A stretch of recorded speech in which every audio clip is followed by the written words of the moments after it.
This news is brought to you by Bhushan Jewellers, Solan. Kasauli में नवनियुक्त SDM संजीवन धीमान ने बाजार का औचक निरीक्षण किया। उनका ये दौरा कोरोना की दूसरी लहर के मद्देनजर था। उनके साथ स्थानीय पुलिस अधिकारी भी इस दौरान मौजूद रहे। इस दौरान एसडीएम ने स्थानीय दुकानदारों पर्यटकों को कोरोना महामारी के बारे में सचेत किया। उन्होंने बताया कि इस बीमारी से बचने के लिए हमें सरकार द्वारा निर्धारित दिशा निर्देशों का पालन अवश्य करना चाहिए, अन्यथा इस बार ये बीमारी कहीं अधिक सिद्ध हो सकती है। उन्होंने कहा कि 2 गज की दूरी इस बीमारी से बचने का प्रमुख हथियार है।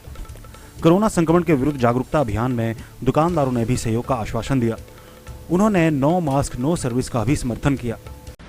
सर, आज कसौली मार्केट में आपने मास्क ना पहनने के लिए लोगों को और दुकानदारों को जागरूक किया, इसके बारे में हमें थोड़ा बताइए सर। देखिए, अब सेकंड वेव जो है वो कोविड की चल पड़ी है और बहुत से स्टेट्स ने लॉकडाउन जारी कर दिया है।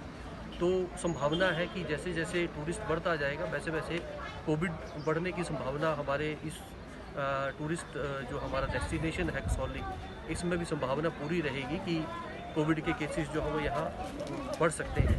इसी के मद्देनज़र जो है सरकार के दिशा निर्देशों के अनुसार आज हमने जागरूकता अभियान यहाँ पर कसौली में चलाया, जिसके अंतर्गत सभी टूरिस्टों को और जो भी दुकानदार हैं उन सभी को जागरूक किया कि बिना मास्क ना वो सामान ले और ना ही बाज़ार में बिना मास्क के कोई भी व्यक्ति घूमे। तो आज हमने जागरूकता अभियान चलाया है। इसके बाद पुलिस को हमने हिदायत दे रखी है कि कोई भी व्यक्ति अब इसके बाद अगर बिना मास्क के बाज़ार में घूमता है तो उसके खिलाफ़ जो है वो आप कार्रवाई करें, चालान काटें और अन्य जो भी कार्रवाई कोविड नियमों के अंतर्गत बनती है उसका पूर्ण रूप से पालन करें। लोगों को निर्देश दिए गए हैं कि वे अपने जो दुकान है उसके सामने एक बोर्ड लगाएं कि no COVID no mask no service.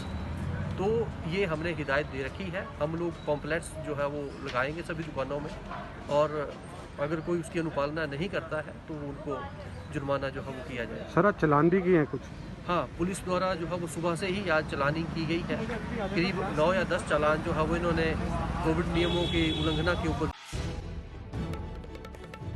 Divya Himachal TV के लिए कसौली से नितिन साहू की रिपोर्ट। पारंपरिक व आधुनिक आभूषणों को लेकर प्रदेश में ब्रांड बन चुका भूषण ज्वेलर्स सोलन अपने ग्राहकों के लिए विस्तृत रेंज उपलब्ध करवा रहा है। भूषण समूह लगातार 50 वर्षों से विभिन्न क्षेत्रों में अपनी सेवाएं दे रहा है और मात्र 5 वर्षों में ही आभूषणों की दुनिया में अपनी पहचान कायम कर चुका यह शोरूम अपने बेहतरीन डिजाइन के लिए ग्राहकों की पहली पसंद बन गया है। आभूषण चाहे सोने के हो या फिर हीरे व चांदी के, इनके डिजाइन का कोई सानी नहीं है। वैरायटी, विश्वसनीयता और ग्राहकों की उम्मीदों पर खरा उतरने का संकल्प लिए यह ब्रांड निरंतर सफलता के नए आयाम स्थापित कर रहा है। भूषण ज्वेलर्स के एमडी विनय गुप्ता का कहना है कि न्यू वैरायटी, न्यूनतम मेकिंग चार्जेस, ढेरों उपहार व शोरूम में अपनेपन का एहसास हमें अन्य ब्रांड से जुदा करता है। इसी वजह से आज हम ग्राहकों के दिलों पर राज कर रहे हैं। तो अगर आप भी आभूषण खरीदना चाहते हैं तो चले आइए आज ही भूषण ज्वेलर्स सोलन।